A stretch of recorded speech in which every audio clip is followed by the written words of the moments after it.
Alright guys, the wait is over. I'm going to review Pennywise, the story of it. Just finished watching it, and I'll have to tell you this: if you're a die-hard fan of the 1990s It, just like I am, you are really going to enjoy this documentary. It's really great. They talk about how they started the idea of adapting Stephen King's novel into the miniseries for TV. They go from with the interviews. They go ahead and split up in chapters. They go chapter 1, chapter 2, chapter 3, and so on. They talk about casting the actors. They interview the actors that played both the kid and adult versions, minus Jonathan Brandis. He had committed suicide. I believe it was in 2001 or 2002 at the time, so you're not going to get an interview of him. Of course, John Ritter, who had passed away on 9/11. I believe it was 3 years after the events of 9/11 in New York. You don't have an interview with Harry Anderson. He was the recent cast member that had just passed away. For some reason, I don't know why, but they weren't able to get Annette O'Toole, who played the adult version of Beverly Marsh. Maybe she was just busy at the time with other things going on with with film and TV and whatnot. But regardless of that, it's an excellent documentary. You get to have a lot of behind-the-scenes footage. A lot of it, it's really cool. They go into depth with Tim Curry, how that all came to be, because they did have, I believe, a couple of people lined up that were, I think it was ABC approved, and Tim Curry wasn't, but then they decided to go with Tim Curry, which was awesome. I'm going to tell you right now, I know there's fans out there of the Bill Skarsgård Pennywise. His was good, but you're not going to be able to, you're not going to be able to top Tim Curry off whatsoever. You get interviews with Ben Heller, the young Stan Uris,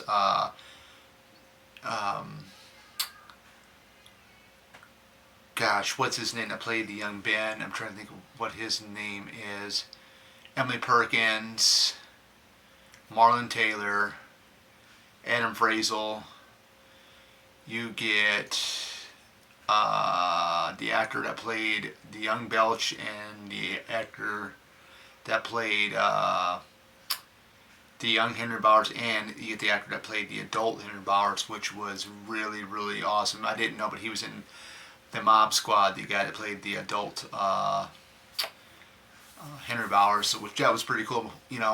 It's one of those things that my mom was very surprised about, because my mom's into this stuff too, so she thought it was really cool. She didn't even know anything about that. I think his name was his last name was Coleman or something, or Michael Cole or Coleman, not the Michael Cole from WWE, but something along the lines of that. And she was very surprised. She didn't know that was him playing the adult Henry Bowers.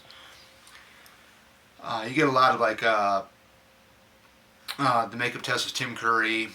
They talk about some of the scenes. Some of the kids were kind of acting up in there, and Tommy Lee Walls really had to.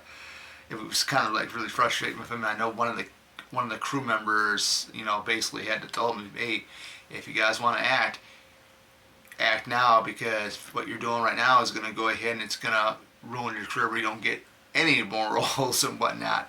That was really interesting. They're young kids, and they, you got to have some type of fun, but then too, I can understand where the crew members were talking about.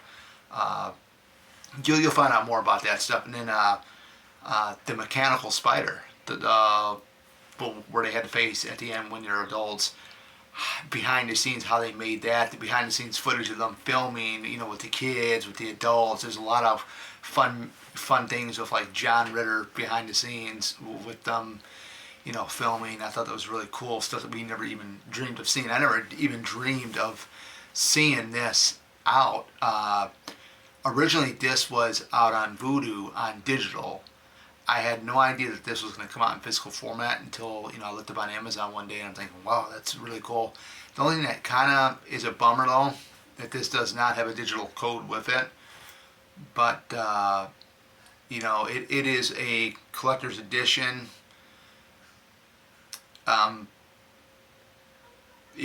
What can you say? I mean, if you want to watch it on Vudu, you can. You can rent it and you can buy it. I don't know how much it is to buy it, but I know I can't remember how much I paid for it on physical format.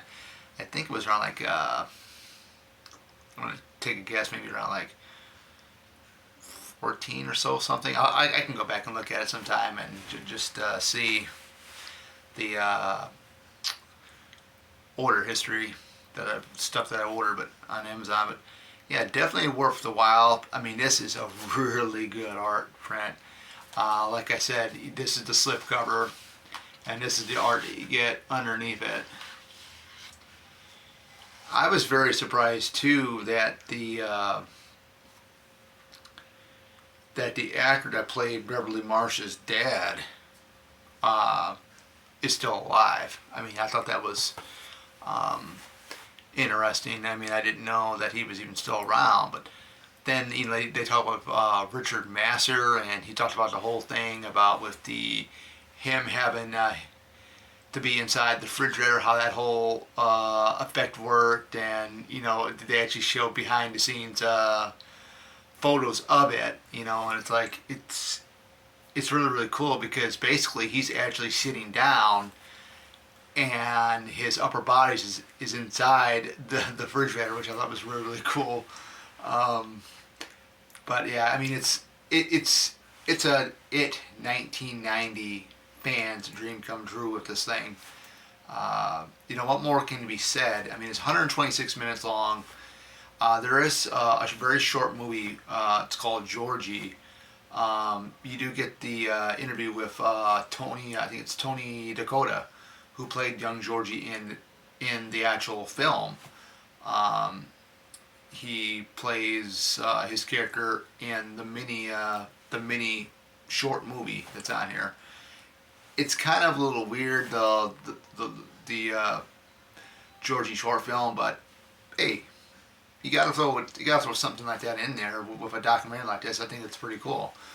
So I mean, you get interviews of Richard Bellis, who made the iconic score for the It miniseries. That is a score I definitely need to get on vinyl. It's going to be kind of hard because I know it was on Waxwork Records for a decent price like last year or so, but now it's kind of gone up because they don't carry it anymore. You have to go through eBay to get it. It's like runs around like $78 to $80. I know there was a copy of it on Amazon for like $99, I believe, $99. But they interview Richard Bellis, the composer. He talks about how the music came to be and whatnot, and just all the fun stuff, ins and outs of everything in there is just really, really amazing. Dennis Christopher, his interview I thought that was really cool. Tim Reed, who plays the adult Mike Hanlon, all that stuff. What can you make it? The documentary, this is my first documentary that I own. I would love to get the Friday the 13th Crystal Lake Memories documentary. I already got the book version of it, but to have the actual Blu-ray version of the documentary would be awesome. But you can watch it on YouTube, so probably be checking that out more of it because I watched some of it already. But yeah, I mean, or Pennywise, the story of It, definitely a real treat for the 1990 It fans. Definitely must own. Get it in your collection. What more can you say? Take care, guys, and this was a blast doing this review. I'm just super stoked about it.